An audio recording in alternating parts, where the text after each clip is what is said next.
Rahmatullahi ta'ala wabarakatuh. Alhamdulillah rabbil alamin. Wassalatu wassalamu ala asrafil anbiya wal mursalin wa ala alihi wa sahbihi ajma'in. Amma ba'du. Hadirin wal hadirat rahimakumullah. Saya akan menyampaikan ini tausiah mengenai pendidikan. Nah, sesuai dengan Al-Quran disebutkan, wa ma khalaqtul jinna wal insana illa liya'budun. Sesungguhnya dikujadikan jin dan manusia untuk ibadah kepada Allah. Di samping itu, peribadahan itu perlu dengan ilmu pengetahuan. Karena ibadah tanpa ilmu pengetahuan, sesuai dengan Ibnu Ruslan mengatakan, fakullu man bighairin ilmin amaluhu mardudatun la tuqbalu. Barang siapa yang beramal tanpa ilmu pengetahuan, ilmunya, amalnya ditolak, la tuqbalu, dikembalikan. Oleh sebab itu, hadirin wal hadirat rahimakumullah, jangan bosan-bosanlah kita menerjunkan anak-anak kita di lembaga pendidikan. Karena menuntut ilmu itu wajib. Sesuai dengan hadis Rasulullah menyebutkan, talabul ilmi faridatun ala kulli muslimin.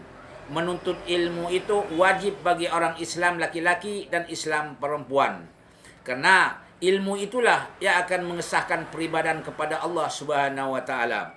Sesuai dengan firman Allah Subhanahu wa taala dalam Al-Qur'an, yarfa'ullahu allazina amanu minkum wallazina amanu utul ilmi darajat. Allah mengangkat orang-orang yang beriman dan orang-orang yang diberi ilmu. Begitulah pentingnya ilmu pengetahuan yang dapat mengesahkan peribadahan kepada Allah Subhanahu wa taala. Hadirin wal hadirat rahimakumullah. Karena kita manusia ini sesuai dilahirkan dalam keadaan tidak mengetahui apa-apa. Allah Subhanahu wa taala berfirman dalam Al-Qur'an, wallahu akhrajakum min butuni ummahatikum la ta'lamuna syai'a wa ja'ala lakumus sam'a wal absar wal af'idati la'allakum tashkurun. Allah telah mengeluarkan kamu dari perut ibu kamu hal keadaan tidak mengetahui apa-apa, dan dijadikan kamu pendengaran dan penglihatan agar kamu dapat bersyukur kepada Allah Subhanahu wa taala. Dengan demikian, maka kita harus mempunyai pola fikir bahwa kita diberi telinga dan mata, kita melihat kekuasaan Allah dan melihat kebesaran Allah Subhanahu wa taala. Hadirin wal hadirat rahimakumullah. Itulah pentingnya, apalagi kita hidup di dunia ini akan meninggalkan dunia fana. Sedangkan di dalam dunia ini kita diperintahkan ibadah kepada Allah Subhanahu wa taala, terutama salat. Sesuai salat itu SK-nya diambil dari waktu Isra wal Mi'raj Nabi besar Muhammad sallallahu alaihi wasallam di Mustawa, di Aras. Nah, sampai Rasulullah menyebutkan as-salatu imaduddin, sembahyang itu tiang agama. Paman apaqad aqama Muhammadin wa man taraka Muhammadin. Barang siapa yang mendirikan sembahyang, maka dia mendirikan agamanya. Dan barang siapa yang meninggalkan sembahyang, dia menghancurkan agamanya. Itulah jaminan Rasulullah sallallahu alaihi wasallam. Sesuai Rasulullah bersabda, awwalu ma yuhasibu yaumal qiyamah as-salah. Idza salahat salaha sairu amalukum wa iza pasadat sama amalukum.